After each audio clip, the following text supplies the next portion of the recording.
The drive back to Barrie took 40 minutes and I didn't turn on the radio once. That's the thing nobody tells you about the moment your life changes.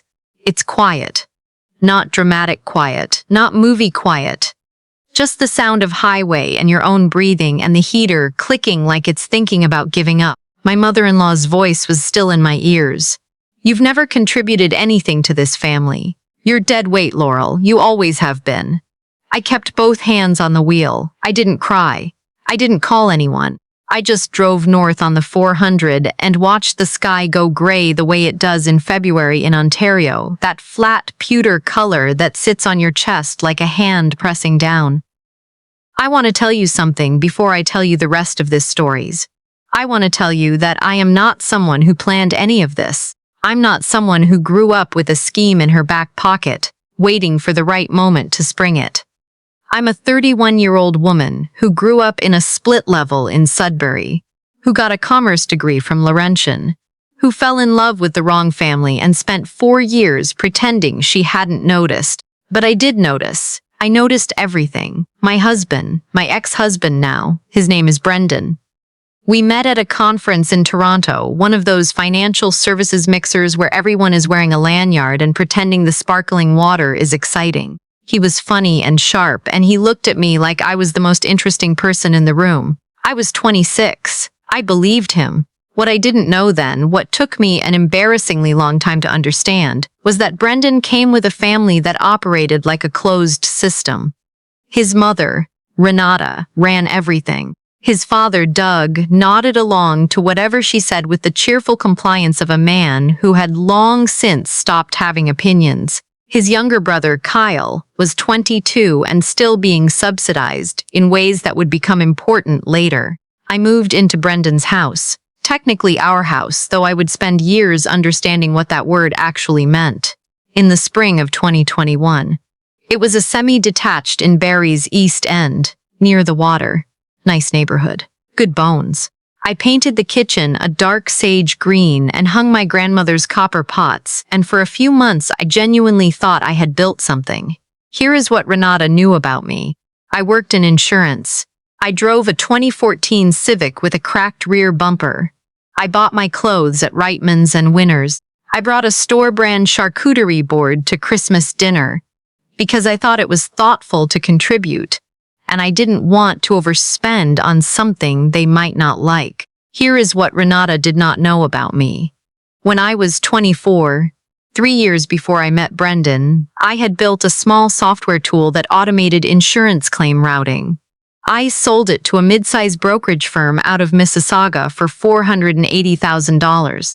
I put $250 of that into index funds and let it sit. I kept the rest liquid. I told no one. Not because I was secretive by nature, because my mother, before she died, told me something I never forgot. She said, the moment people know what you have, they stop seeing what you are. She said it quietly, the way she said most things that mattered. She was talking about my uncle, who had inherited money and watched his friends change around him like weather. But I understood she was also talking about something bigger. So I kept my mouth shut. I drove the Civic. I wore the Winners blazers, I brought the store-brand charcuterie, and I watched. The first time Renata made a comment about money, it was a joke. She said it at the dinner table, in front of Doug and Brendan and Kyle, and she said it with a smile so everyone could pretend it wasn't a knife. She said, Laurel, you're lucky Brendan has a good job. Not everyone can afford to coast.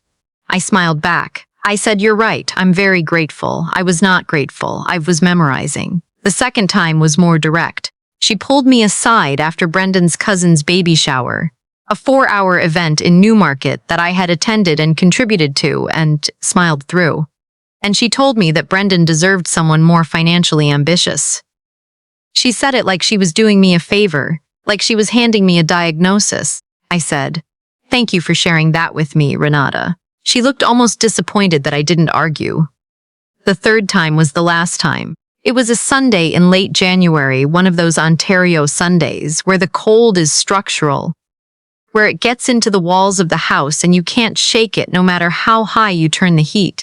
Brendan and I had been arguing more. The kind of arguments that are about dishes and schedules, but are actually about something corroding underneath. I had been thinking for a few weeks about what leaving would look like. Then Renata called. Brendan took the call in the kitchen. I was in the living room, not pretending to watch television. I could hear everything through the pocket door that had never quite closed right since we moved in. What I heard was this. Renata had found a tenant for the basement suite they'd been renting out on their property in Innisfil. Except it wasn't a tenant, it was Kyle. Kyle and his girlfriend, Paige, were moving in and they needed the basement rent-free for at least a year while Kyle got himself sorted. And the money they'd been getting from the basement, $1,200 a month, was money Renata had been counting on, so she needed Brendan to make up the difference. Brendan said yes before she finished her sentence. I sat very still in the living room and thought about the $200 a month that would now be leaving our joint account. I thought about how Brendan hadn't asked me. I thought about how he never asked me. I thought about the RRSP contributions I had suggested twice, and he had deferred twice. I thought about the insurance renewal he had forgotten in November and the late fee I had quietly covered.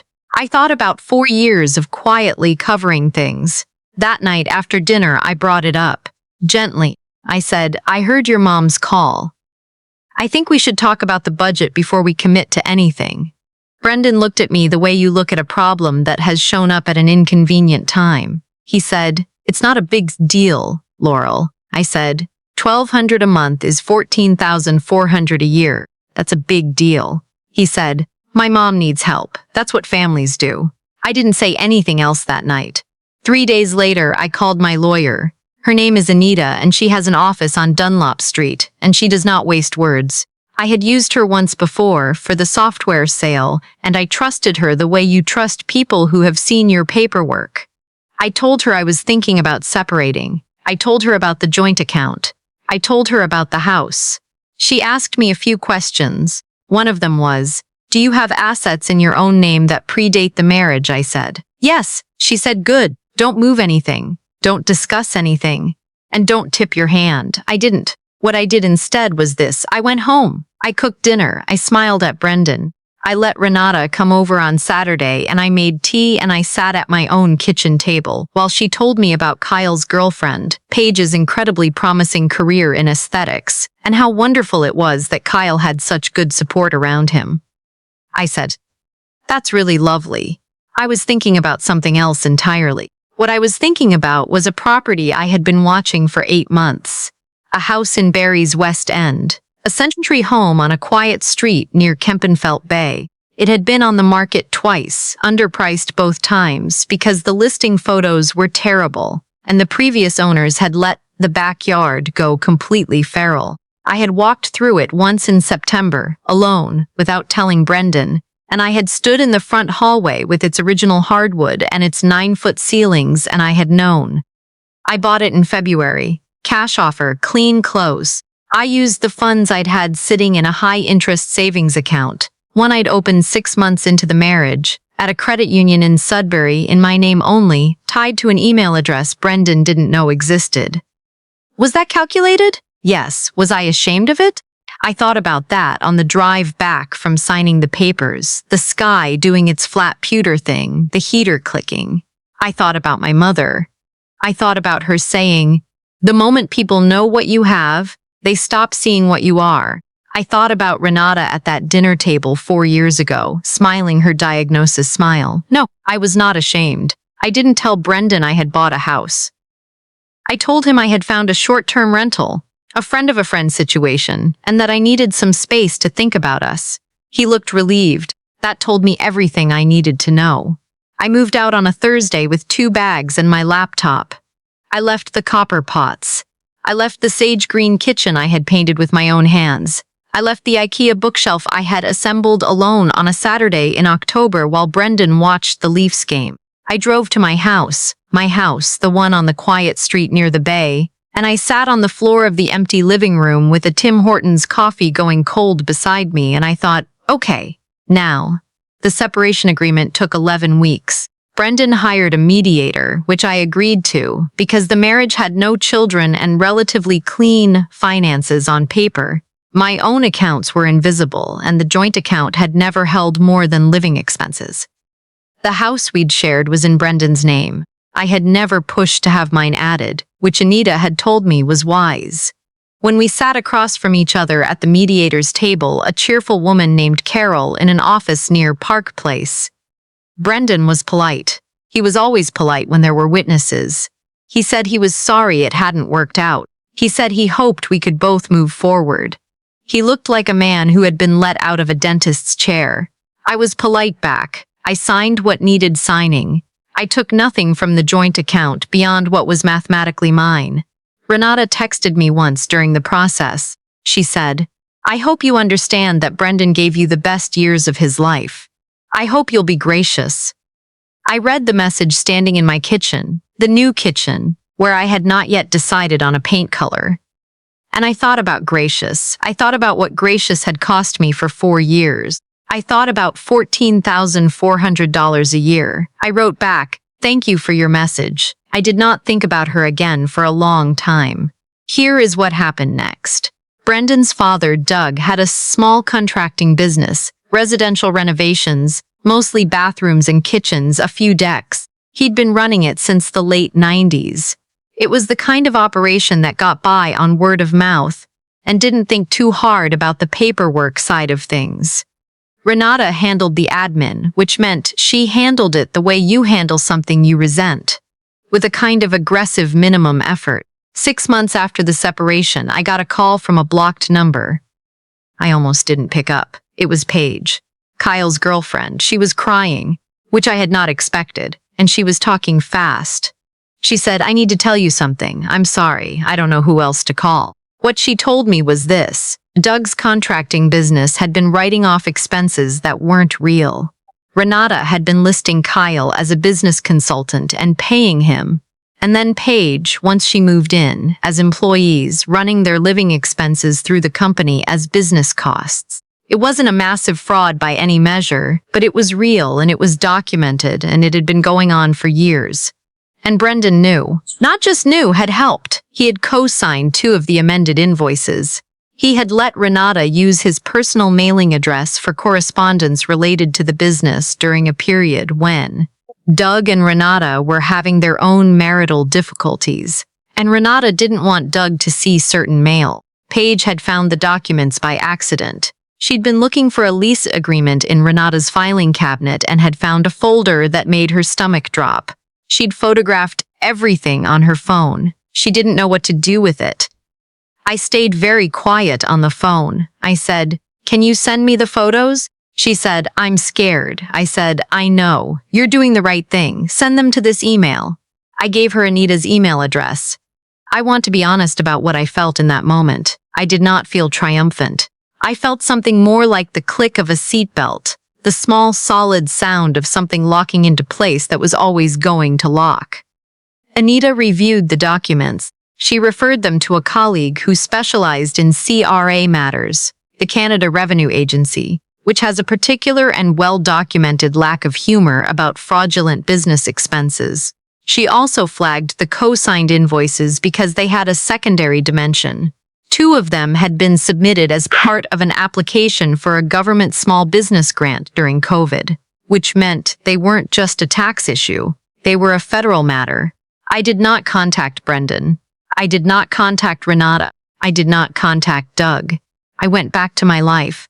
I repainted the kitchen in a deep terracotta that made the afternoon light look like something out of a different country.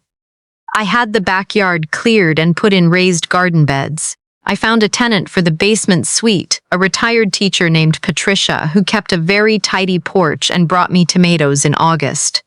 3 weeks after the documents went to Anita's colleague, Brendan called me. He didn't start with hello. He said, "What did you do?" I said, "I'm sorry?" He said, "Someone reported my dad to the CRA. Someone sent documents. Paige is saying she doesn't know anything. But I don't believe her, and I know you're behind this somehow, Laurel." I said, "Brendan, I haven't spoken to your family since the separation." He said, "You always had to win. You always had to." I said, "I'm going to stop you there. If your dad has a problem with the CRA, that's a matter between him and the CRA. I genuinely hope everyone involved gets good legal advice. I hung up. He called back twice. I didn't answer. What came next took the better part of a year, the way these things do in Canada when they involve federal programs and amended filings and lawyers who charge by the 6-minute increment. I know some of it through Paige, who texted me occasionally with updates, apologetic in tone, like someone reporting on a weather system they feel responsible for. I know some of it through Anita, who kept me briefed as a courtesy. Doug's business was audited. The fraudulent employee filings were confirmed. The COVID grant application flagged 2 co-signed invoices that did not correspond to real services rendered. Brendan retained his own lawyer, a good one because Renata still knew how to prioritize. But the co-signatures were his, and the mailing address was documented. He negotiated a repayment arrangement, and a fine that I gathered was significant enough to require liquidating some investments. Renata called me once, from a number I didn't recognize. I picked up because I didn't recognize it. She said, "You destroyed this family." I thought about that kitchen table. I thought about her smile. I thought about dead weight and financially ambitious and the best years of his life. I said, "Renata, I want you to think very carefully about who filed those invoices." She hung up. I went back to my terracotta kitchen and made myself a cup of tea.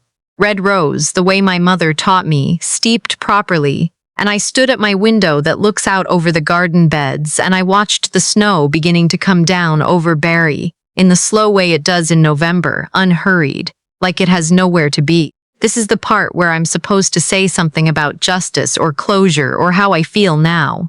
I've thought about it. I don't know that I believe in closure as a concept.